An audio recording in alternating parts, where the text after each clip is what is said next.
Donc bonjour Marine, bonjour. Bonjour Laurent. Moi, je suis super heureux en tout cas de t'avoir là. Je fais cette petite étude de cas pour que tu puisses donner ton ressenti, savoir un petit peu par où tu es passé, quels sont tes questionnements que tu avais avant de rentrer dans la formation. Je vais te demander déjà juste dans un premier temps de te présenter brièvement, de me dire un petit peu ton parcours, quel âge tu as où est-ce que tu te situes aussi dans la France pour que tu puisses, pour que les gens puissent s'approprier un petit peu qui tu es. Alors écoute, je m'appelle donc Marine, j'ai très bientôt 32 ans. Moi, j'ai un parcours entre guillemets un peu atypique parce que je suis dans le monde du graphisme depuis peu. Je suis en reconversion professionnelle. À la base, j'étais dans le milieu du sport et j'ai entamé une formation il y a maintenant 2 ans pour être web designer. Mhm. Donc c'est une formation que j'ai eue, enfin que j'ai suivie en alternance également, que j'ai terminée au mois d'avril, donc c'est tout frais.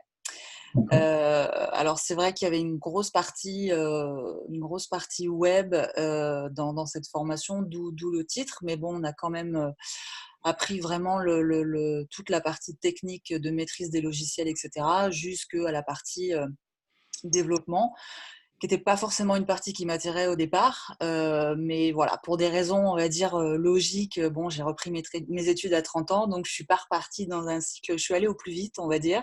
D'accord. Donc voilà un petit peu pour poser le cadre, mais sinon, moi, j'ai souhaité participer à ta formation parce que justement, la partie graphique pure dont la constitution de logo fait partie m'intéresse énormément. Mhm. J'ai un manque de connaissances par rapport à ça. On va dire que je suis autodidacte de ce côté-là. Donc, c'était ce qui m'intéressait dans ta formation, mais bon, je pense que j'aurai l'occasion d'y revenir. Ouais. Pour terminer la présentation, aujourd'hui, alors, j'ai pas mal voyagé dans toute la France, mais aujourd'hui, je suis installée dans le Pays Basque, dans le D'accord. sud-ouest. Ok. Donc, je suis arrivée cet été, voilà, c'est tout récent et j'espère rester là un long moment. D'accord, Voilà. d'accord, ça marche. Bah, écoute, pour revenir un petit peu au sujet de la création de logo en elle-même, parce que toi, tu as choisi donc de un petit peu rentrer un peu plus en profondeur dans la thématique. Pourquoi est-ce que quel a été en fait le tips qui t'a dit que fallait vraiment que tu rentres en profondeur dans cette thématique-là, au-delà que tu avais l'impression donc de pas avoir toutes les connaissances. Voilà, qu'est-ce que tu as rencontré un petit peu comme blocage à ce niveau-là pour le pourquoi du comment on a voulu rentrer justement dans cette thématique de la création de logos. Disons que j'avais un manque de connaissances techniques, un manque de méthodologie aussi, Mhm. parce que autant la technique, on peut l'acquérir, enfin les connaissances, on peut les acquérir par le biais de la lecture, de l'observation, etc. Et avec l'open source aujourd'hui, on a quand même accès à énormément de choses, mais tout n'est pas bon aussi dans ce dont on a accès. Ouais. Et justement, l'idée, c'était d'avoir un échange avec un professionnel pour, comme tu le dis souvent dans la formation, développer notre œil. Et même si ça, il faut du temps et de la répétition, il y a quand même des axes de travail qu'on a ou qu'on n'a pas. Et c'est la formation, c'est ce que j'ai trouvé dans la formation en tout cas, c'était une sorte de méthodologie, Mhm. des petites astuces, mais voilà, aiguiser son œil, c'est bien, mais encore faut-il que ce soit bien fait. Ouais. Donc, c'était un peu l'idée de comprendre comment ça fonctionne. Ok, tu avais besoin d'avoir un recul aussi global. Qu'est-ce que tu as essayé avant à ce niveau-là qui n'a pas marché? Tu as été formé, donc du coup dans ta formation, tu as dû avoir une approche déjà sur la partie création de logo. Qu'est-ce qui n'a pas marché? Qu'est-ce qui aurait pu être amélioré? Je peux en dire un peu plus à ce niveau-là par rapport à cette formation que tu avais déjà faite. Bah, disons qu'il y a, encore une fois, il y a cette double casquette à la fois technique et à la fois cognitive, en fait, qui est importante. Et sur l'aspect, enfin, cognitif, quand je dis cognitif, c'est peut-être pas le bon terme, mais plutôt sémantique. Mm.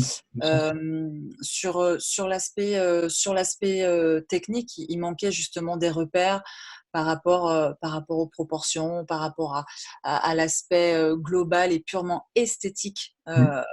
qui vont aussi avec la maîtrise des logiciels, mais c'est vrai qu'il y a quand même des choses, comprendre comment une typographie est construite, comment est construit un caractère, etc. Bon, voilà, c'est des choses qui sont essentielles à mon sens. Mhm.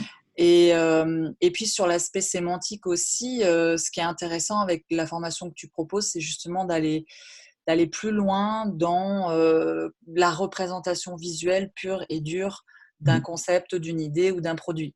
Ouais, Et ça, c'était, je pense, quelque chose qui me manquait. Dans mon expérience professionnelle, j'ai pas eu énormément de réalisation de logos à faire, mais aussi parce que je les cherchais pas, mhm. sentant que j'avais des manques.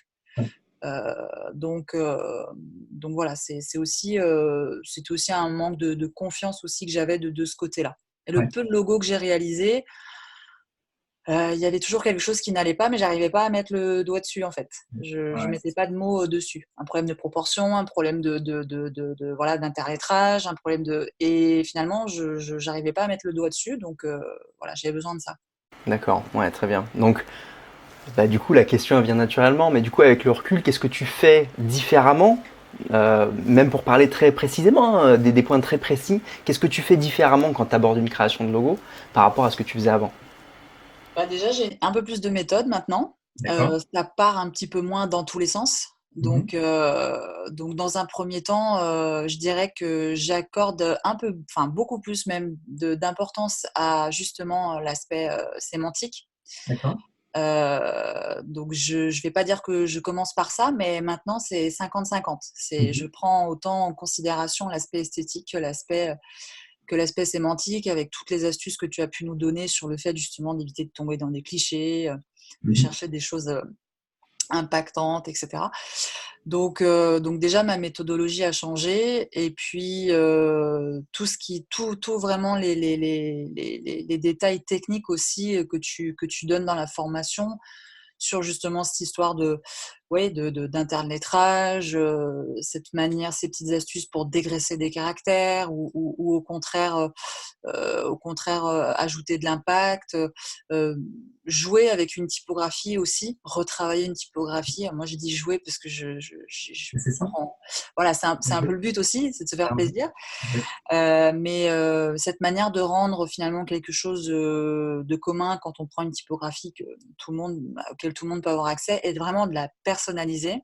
Ça, Mhm. c'est des choses que j'osais pas faire Ouais. parce que je pensais justement qu'il fallait avoir un énorme bagage de typographie pour savoir le faire. Donc maintenant, j'ose un petit peu plus de ce côté-là.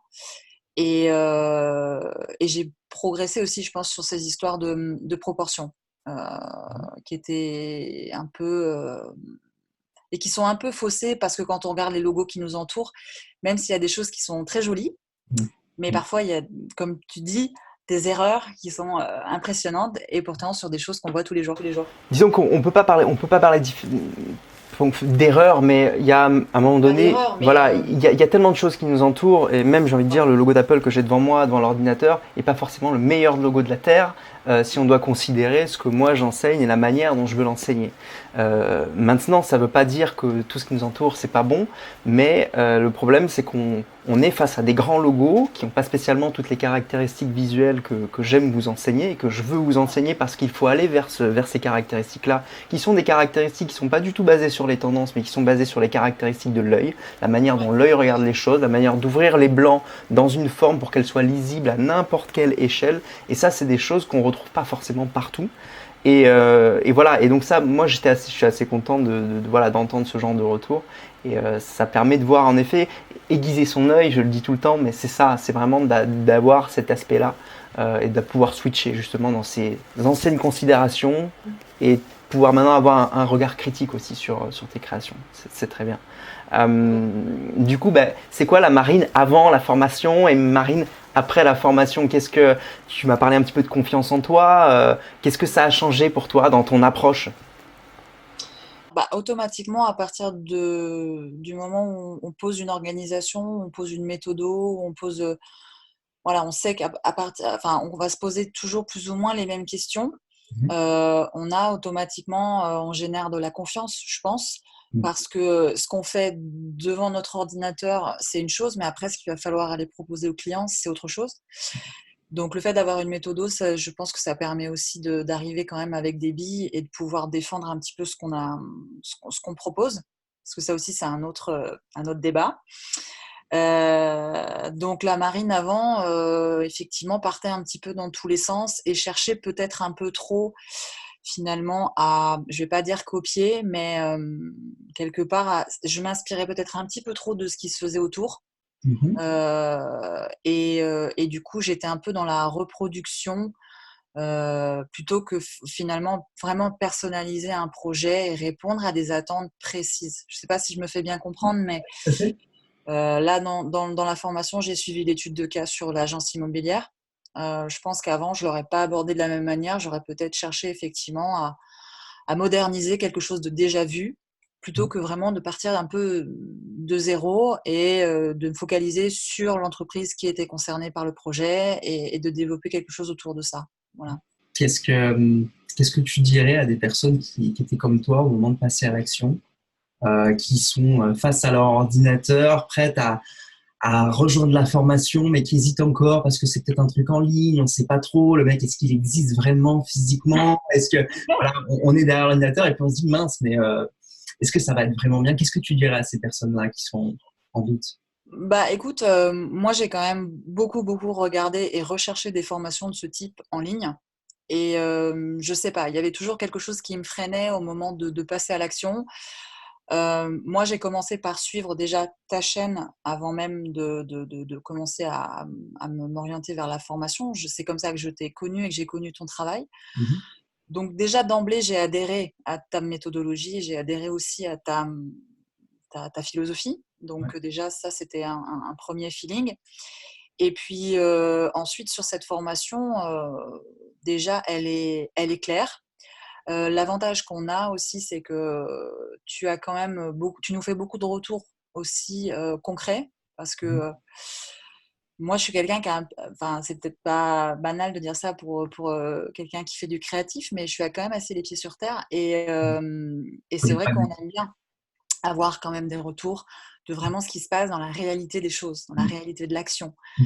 Et le fait de devoir travailler en direct, de retravailler en direct des typos, des logos, etc., bah, on voit ce que tu fais, on comprend ce que tu fais, on peut le faire à notre rythme. S'il faut revoir la vidéo, on la revoit une fois, 10 fois, 20 fois. Mhm.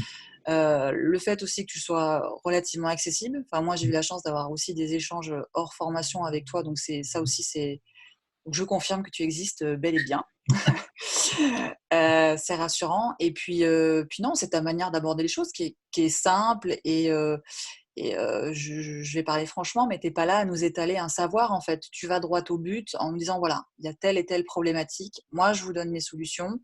Et comme tu disais, tu suis pas une tendance ou quoi que ce soit. Tu es vraiment dans une démarche, tu as une approche qui effectivement est concrète. Et moi, c'est ça qui me plaît. Donc, D'accord. je pense que les gens qui sont comme moi, qui débutent un peu leur carrière, qui n'ont pas toutes les clés en main encore, on a besoin d'être guidés de cette façon-là et d'avoir à la fois des retours concrets, d'avoir des échanges aussi parfois personnalisés. Ça, c'est une chance. Mhm.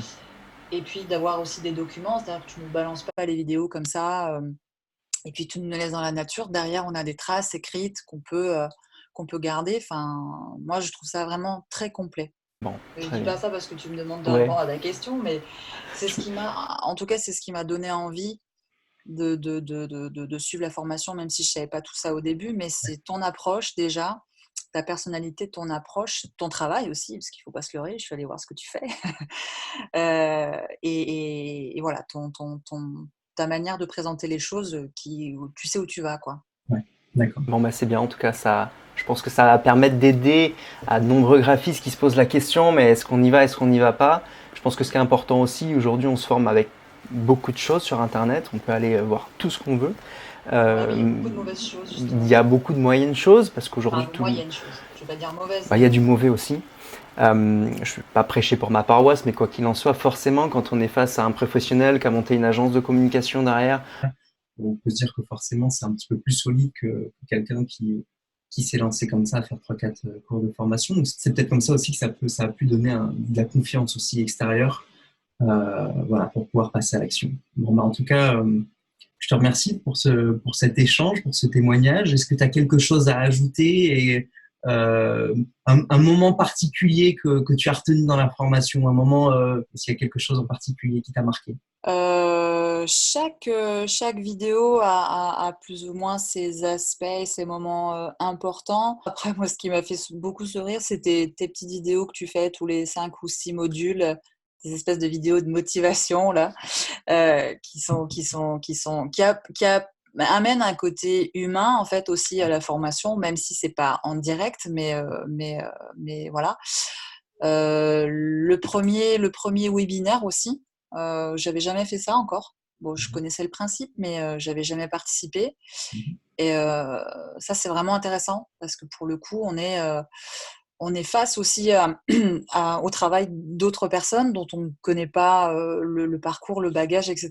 Mais en fait, on se rend compte que finalement, bon, on a tous un peu les mêmes outils entre les mains. Et du coup, ça rassure aussi des fois. Et voilà, c'est cette bonne humeur en fait qui émane de la formation aussi. Je te dis, chaque vidéo a plus ou moins ses temps forts, mais voilà, si ce n'est ces petits interludes où presque tu nous nous donnes un coup de pied aux fesses, quoi. C'est un peu ça le mot. Mais c'est sympa, non, c'est très sympa. Ok, très bien. Bon, bah, merci Marine pour ce retour. Bah, merci à toi. Je te dis à très vite sur Brainy. En tout cas, on échangera dans les commentaires. Ouais. Peut-être. Allez, je te dis à très vite. À bientôt, Laurent. À bientôt. Salut. Au revoir. Au revoir.